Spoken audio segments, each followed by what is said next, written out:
Anestesia inhalatoria. La anestesia inhalatoria se empezó a utilizar aproximadamente hace 150 años. Este tipo de anestesia es única debido a que su vía de administración y eliminación se lleva a cabo a través de los pulmones. Es necesario el uso de aparatos especiales para su administración. El equipo necesario debe de incluir fuente de oxígeno, sistemas de respiración, como las tubuladuras, tubo endotraqueal y mascarilla. De igual forma, absorbentes de dióxido de carbono, vaporizador y bolsa reservoria. La principal ventaja de utilizar anestésicos inhalatorios es la de poder controlar en forma rápida la profundidad anestésica, así como para mejorar la ventilación. Las características físicas que podemos encontrar es que consiste en el transporte de un anestésico desde un contenedor hasta llegar a sitios específicos en el sistema nervioso central. Durante este proceso, el agente debe ser diluido a una cantidad apropiada y aportado al sistema respiratorio en una mezcla de gas que contenga la suficiente cantidad de oxígeno. Esta cadena de eventos se va a encontrar influenciada por las características físico-químicas. Vamos a encontrar dos formas de administración que pueden ser el gas y el vapor. El término gas se refiere al óxido nitroso y al ciclo propano, los cuales se van a encontrar en forma gaseosa a temperatura ambiente y a una presión a nivel del mar. El término vapor indica el estado gaseoso de una sustancia que a una temperatura y presión ambiente se van a encontrar en estado líquidos. Ventilación manual.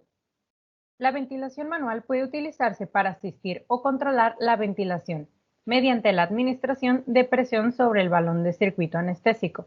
Este se comprime hasta que los pulmones se expanden de forma similar a como lo harían en un animal despierto y sano. Deben evitarse presiones excesivas, que es especialmente fácil de alcanzar en animales pequeños, como por ejemplo los gatos, donde una compresión leve del balón es capaz de sobreexpandir los pulmones.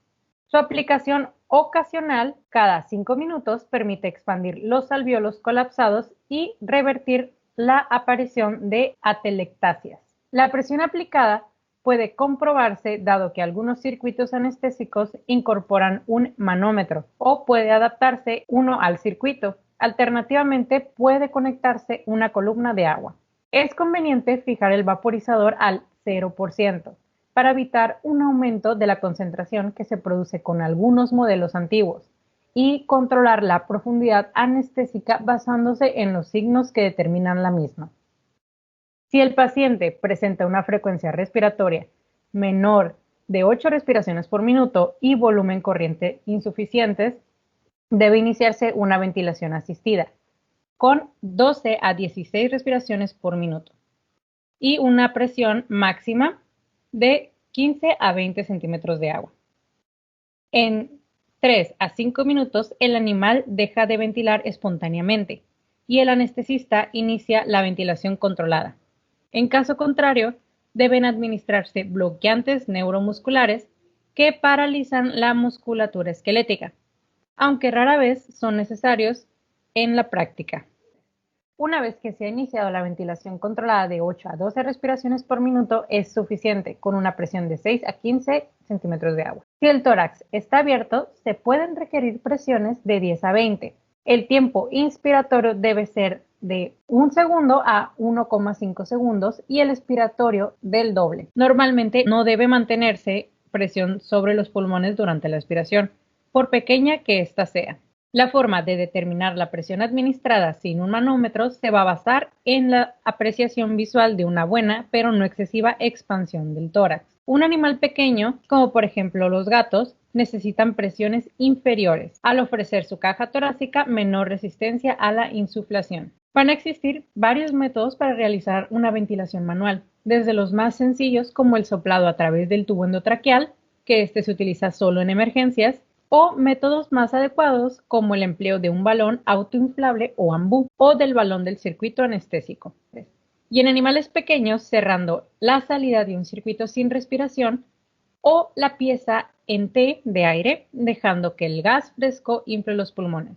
Las desventajas de la ventilación manual radican en que una persona debe atender de forma constante e intensiva, Esta puede llegar a ser costosa en tiempo y en dinero. Resulta difícil que alguien sea capaz de mantener una ventilación manual constante durante varios periodos largos de tiempo sin distraerse como lo haría una máquina. La ventilación mecánica es básicamente idéntica a la ventilación manual. Van a existir varios tipos de ventiladores mecánicos con diferentes formas de controlarlos. Pueden sustituir el balón del circuito anestésico y algunos permiten administrar también los gases anestésicos. Intubación endotraqueal. La intubación endotraqueal es una técnica que consiste en el paso de un tubo flexible provisto de un manguito a través de la boca o nariz y laringe hasta llegar a la tráquea, con el propósito de mantener la vía aérea permeable en el proceso de ventilación. El control de la vía aérea durante los procedimientos de anestesia general van a requerir de esta intubación. Ahora se va a observar un video. Vamos a pasar ahora a intubar al paciente. Todo paciente debe pasar intubado. La manera adecuada del ayudante debe ser la siguiente: levantando los belfos, llevando la punta de la lengua adelante y bajando y abriendo la boca. Después viene el traqueotubo, baja la epiglotis y entramos a la tráquea. A continuación se asegura el traqueotubo. Nosotros lo hacemos con una cinta, con un hilo en realidad, y luego insuflamos el manguito. Esta misma presión que tengo acá es la que tiene el balón dentro de la tráquea.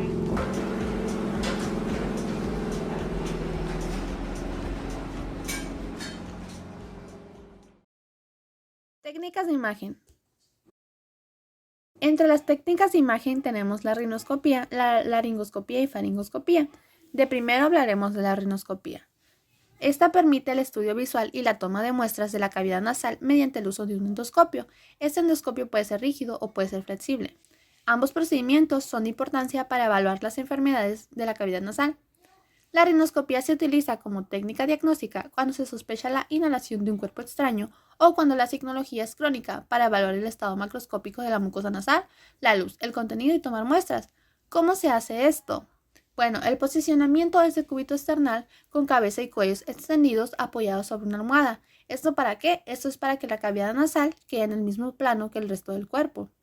Antes de realizar la rinoscopía, se debe examinar cuidadosamente la cavidad oral, visualizando y palpando cambios en las mucosas que comprometan ya sea la orofaringe, las tonsilas, la lengua, el paladar duro, el paladar blando, dientes y labios. Debido a la anatomía de la cavidad nasal y de la nasofaringe, se requiere que en la rinoscopía se realicen dos procedimientos.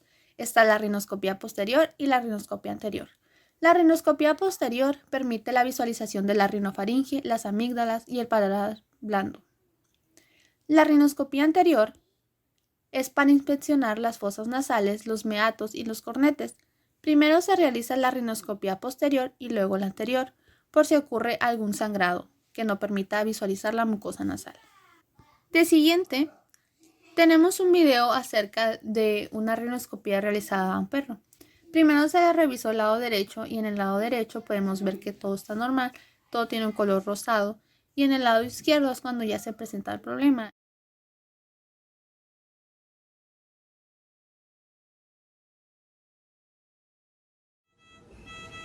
Aquí estamos en la nariz derecha.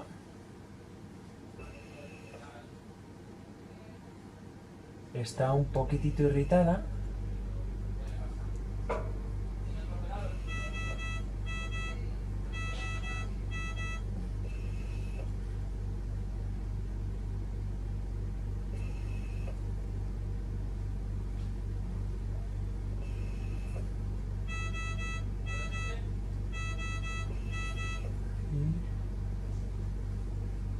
Pero desde luego en la derecha no hay imagen de descarga. A ver.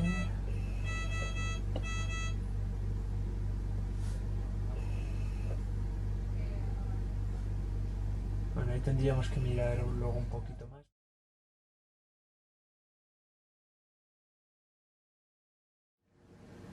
Bueno, pues esta es su nariz izquierda. Y vemos que esta, mira, vemos aquí esto, esta es la que tiene el problema. Aquí ya hay un cuerpo extraño, aquí ya viene como hay como una especie de ramita o algo así raro hay aquí pegado.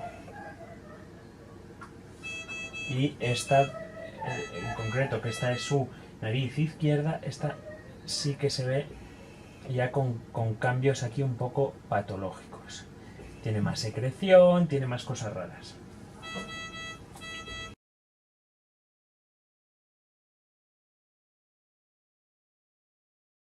Venga, abrimos. Cerramos. Vemos que aquí está saliendo algo, ¿verdad? Mira. Venga, aquí ahora. Enorme.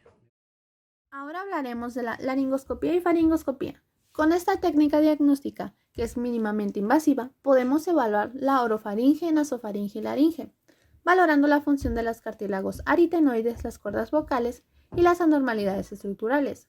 La laringoscopía y faringoscopía se realizan al mismo tiempo utilizando un endoscopio, ya sea rígido o flexible. ¿Cómo se hace esto? El paciente se coloca en decúbito external y se anestesia de forma superficial, considerándose como tal cuando el paciente mantiene el reflejo de deglución. Es importante que en la premedicación se incluya una dosis de glucocorticoides. Se coloca una venda de gasa por detrás de los dientes caninos superiores para mantener abierta la boca. La lengua se saca fuera de la misma sin estirar para no modificar las estructuras anatómicas. Se baja la epiglotis y se valorará la funcionalidad y la simetría de los cartílagos aritenoides y el funcionamiento del paladar blando.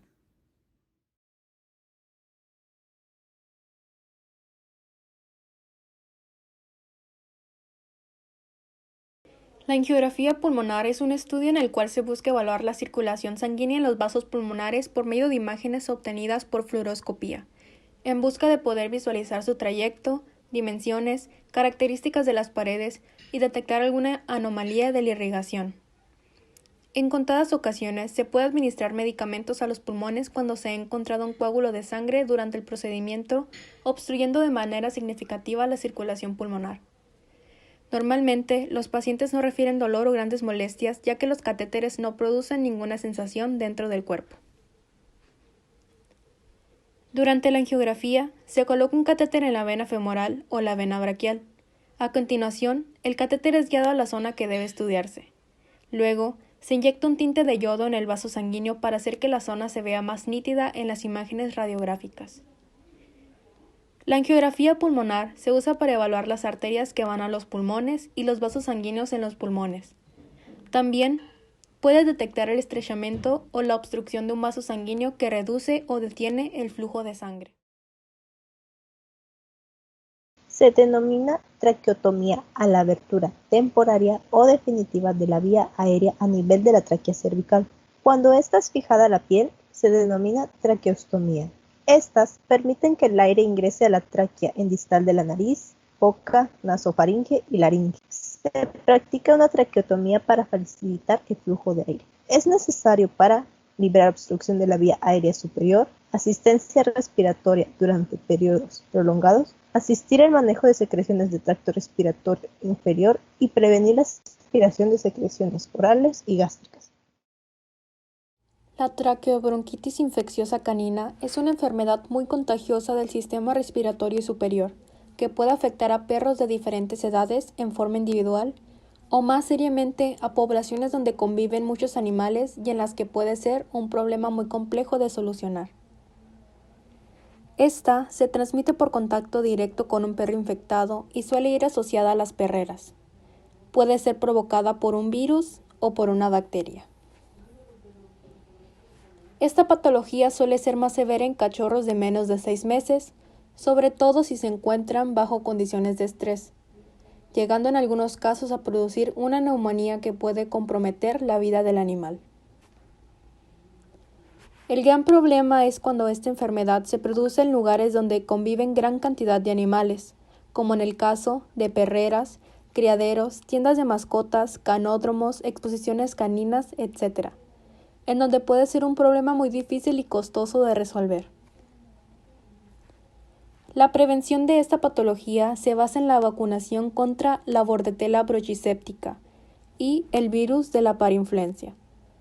Es frecuente que las residencias caninas no acepten perros que no se hayan vacunado recientemente.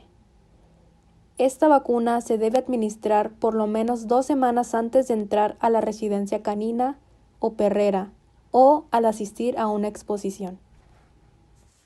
Colapso traqueal. El colapso traqueal es un padecimiento de origen congénito que suelen sufrir los perros de raza pequeña, sobre todo los caniche, los chihuahuas, pomeranian, bichón maltés, entre otros. Es una deformación de la tráquea. Esta es la que conecta la parte superior del sistema respiratorio con la inferior, y dicha obstrucción impide que circule suficiente cantidad de aire para respirar con normalidad. Esta enfermedad es progresiva y degenerativa, por lo que los tratamientos, aunque mejoran la calidad de vida del perro, no se pueden curar. Suelen ser diagnosticadas entre los 6 y los 7 años del perro, y cuando se manifiesta antes de los 12 meses indica una condición más grave de evolución. Los síntomas del colapso traqueal son la tos seca, las náuseas, disnea, jadeos, asfixia e incluso el ruido al respirar. La tos suele manifestarse de forma esporádica cuando el colapso traqueal es mínimo y usualmente en situaciones de estrés o emociones fuertes. Se convierte en constante cuando la condición empeora. Debido a sus características, es posible confundirla con la tos de las perreras, aunque al venir acompañada de los otros síntomas puede descartarse fácilmente. Lobectomía pulmonar. La lobectomía pulmonar es un procedimiento quirúrgico para extirpar uno de los lóbulos de los pulmones. El procedimiento se suele realizar cuando se identifica un cáncer de pulmón en estado inicial, lo que permite perseverar el resto del pulmón sano. Los carcinomas primarios del pulmón están asociados a una gran variedad de factores. Se presentan con más frecuencia en animales de edad avanzada con una media de 10 años. Afectan por igual a ambos sexos y parece existir una mayor predisposición en las razas de pastoreo. Los perros y gatos que viven en casas de fumadores o en ambientes con niveles altos de algunos contaminantes, como el amianto, tienen un mayor riesgo de presentar tumores primarios de los lóbulos pulmonares. También las razas braquicefálicas como los bulldogs, los carlinos y los pugs, como tienen sus narices chatas, tienen un mayor riesgo que las razas con narices largas. Aplicaciones del corazón. Auscultación cardíaca. La auscultación cardíaca se basa en la detección y análisis de sonidos producidos en el corazón por la apertura y cierre de las válvulas cardíacas, por el flujo sanguíneo dentro de las cámaras cardíacas o a través de los grandes vasos y por las vibraciones que se producen en las paredes cardíacas cuando se contraen o se relajan y éstas se llenan de sangre. Se van a presentar distintas variables, como por ejemplo la especie, tamaño corporal, edad o raza. Se van a identificar 2 tipos de sonidos: los ruidos, que son sonidos circunscritos o transitorios, y los soplos, que son sonidos en forma de vibraciones prolongadas. Sitio de auscultación. Tenemos el área mitral, que está en el lado izquierdo, en los espacios intercostales de la quinta a la sexta, cerca del borde esternal, en la unión costocondral. En el gato, más cerca del sexto espacio intercostal. De igual forma, tenemos el área pulmonar, que se localiza desplazando el estetoscopio hacia craneal y ventral ligeramente en los espacios intercostales del tercero a cuarta. Incluso en el segundo espacio intercostal se localiza habitualmente junto al borde esternal. Tenemos el área aórtica, que se localiza desplazando el estetoscopio desde el área mitral hacia craneal y dorsal ligeramente, aproximadamente en el tercio medio del tórax, por encima de la unión costocondral, y en el perro suele ser el espacio intercostal del segundo a cuarto, y en el gato un poco más craneal en los espacios del segundo a tercero. Tenemos el área tricúspide, que se va a localizar en el lado derecho, en el cuarto espacio intercostal, entre los tercio medio y el tercio inferior de la pared torácica, un poco más dorsal que la unión costocondral. La auscultación de esta válvula normalmente es mejor sobre el lado derecho. También se puede detectar sobre el lado izquierdo ligeramente ventral al área de proyección de la válvula pulmonar sobre el tercer o cuarto espacio intercostal.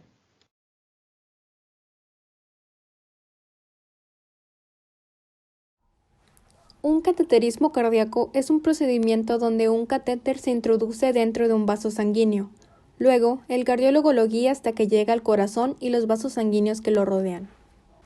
El primer cateterismo fue realizado a un caballo por el Dr. C. Bernard en 1844, aunque ya en el año 1732 aparece descrito un procedimiento realizado por el Dr. Stephen Hales, que consiguió medir por primera vez la presión arterial de un caballo vivo mediante un tubo de vidrio y la tráquea de un ganso. El Dr. Claude Bernard fue el primero en realizar la técnica de cateterismo en animales vivos. A partir de su trabajo, el cateterismo se convirtió en el estándar de referencia aceptado por los fisiólogos para el estudio de la hemodinámica cardiovascular. Durante el procedimiento, se coloca una vía o línea intravenosa para administrar medicamentos y material de contraste a través de esa vena. Ese tinte especial ayuda al cardiólogo a ver los vasos sanguíneos del corazón, sus válvulas y cavidades con más claridad.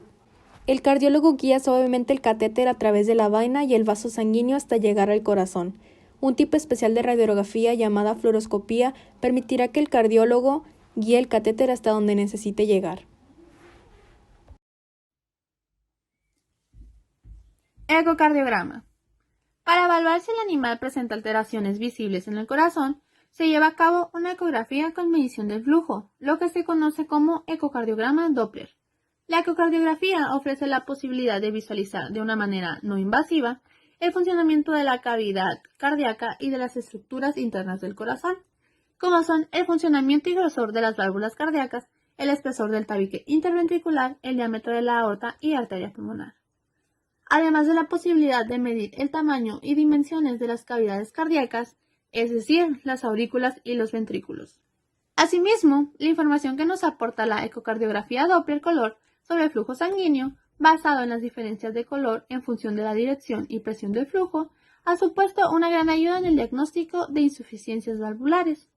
Cuando hablamos de la importancia que tiene el ecocardiograma y lo aplicamos en la clínica equina, esta es por la importancia que supone la valoración de la capacidad deportiva del caballo y el alto valor añadido que en ocasiones adquieren estos animales. Ahora, ¿cómo se hace? Se rasura el área y se ponen geles transductores.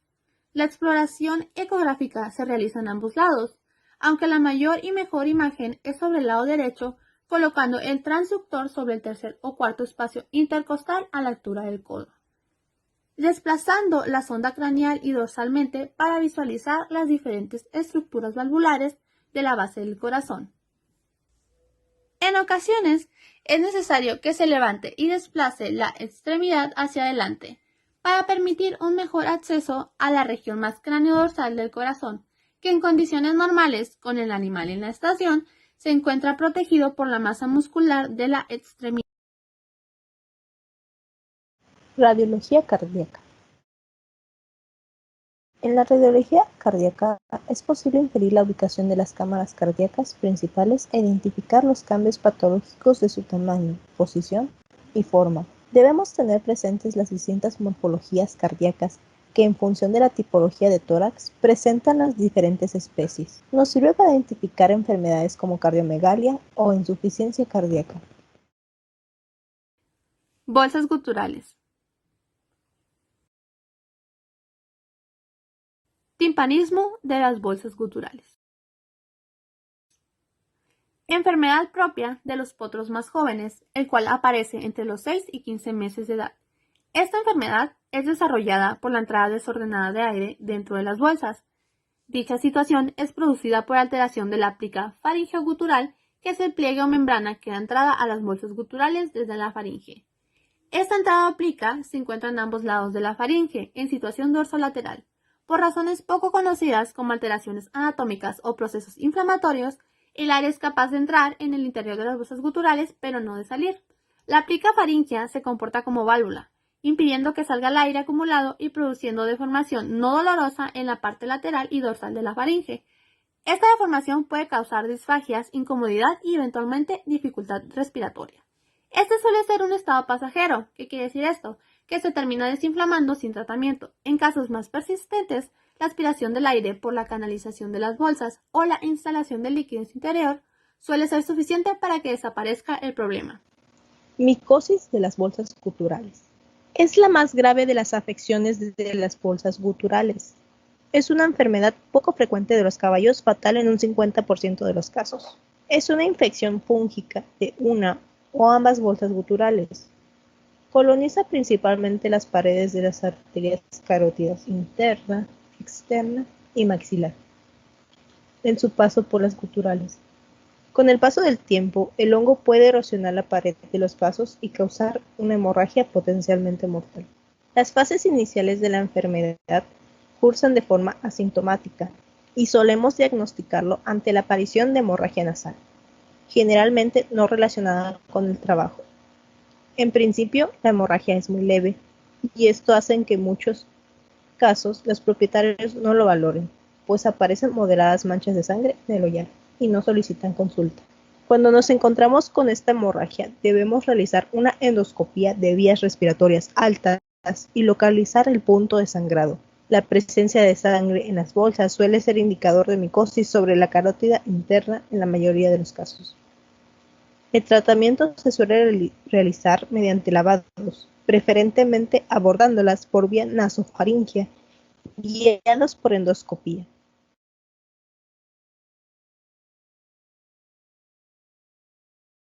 La toracotomía se utiliza cuando otros procedimientos diagnósticos como la toracocentesis, la broncoscopía o la mediastinoscopía no aportan suficiente información. La toracotomía también se usa a menudo para proporcionar tratamiento. Por ejemplo, cuando se va a extirpar tejido canceroso del pulmón, la toracotomía permite al cirujano visualizar y extirpar la mayor parte posible. La toracotomía se practica bajo anestesia general en el quirófano. Se hace una incisión en la pared torácica y se extraen muestras de tejido pulmonar para su examen microscópico. Cuando se requieren muestras de ambos pulmones, con frecuencia es necesaria la apertura del esternón. Si resulta necesario, es posible extirpar un segmento del pulmón, un lóbulo o el pulmón completo. Se inserta una sonda pleural en la cavidad pleural y se mantiene en su sitio de 24 a 48 horas después. Por lo general, se requiere hospitalización durante varios días. Las complicaciones posibles son la infección, la hemorragia y la fuga persistente de aire al interior de la cavidad pleural. En la toracocentesis se extrae el líquido que se ha acumulado de forma anómala en el espacio pleural. Las dos razones principales para practicar una toracocentesis son obtener una muestra de líquido para las pruebas diagnósticas o aliviar la dificultad respiratoria causada por el líquido que comprime el tejido pulmonar. Primeramente, durante el procedimiento, se limpia una pequeña superficie de piel de la espalda y sensibiliza con un anestésico local. Después, el médico introduce una aguja entre dos costillas hasta el interior de la cavidad torácica y extrae un poco de líquido con la jeringa. El líquido recogido se analiza para analizar su composición química y determinar la presencia de bacterias o células cancerosas. Si se llega a acumular gran cantidad de líquido, será necesario eliminarlo utilizando un catéter de plástico conectado a un recipiente algo más grande que una jeringuilla. Cuando el líquido debe ser evacuado durante varios días, se coloca en el tórax un catéter más grande, denominado tubo de tórax o catéter de drenaje, que realiza una succión continua.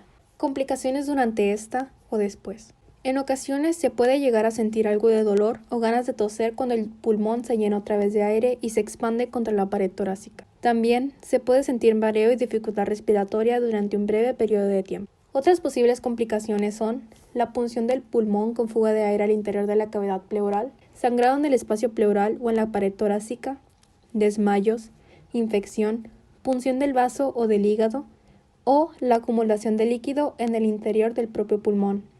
Si se retira rápidamente una gran cantidad de líquido que se ha estado presente durante semanas o meses.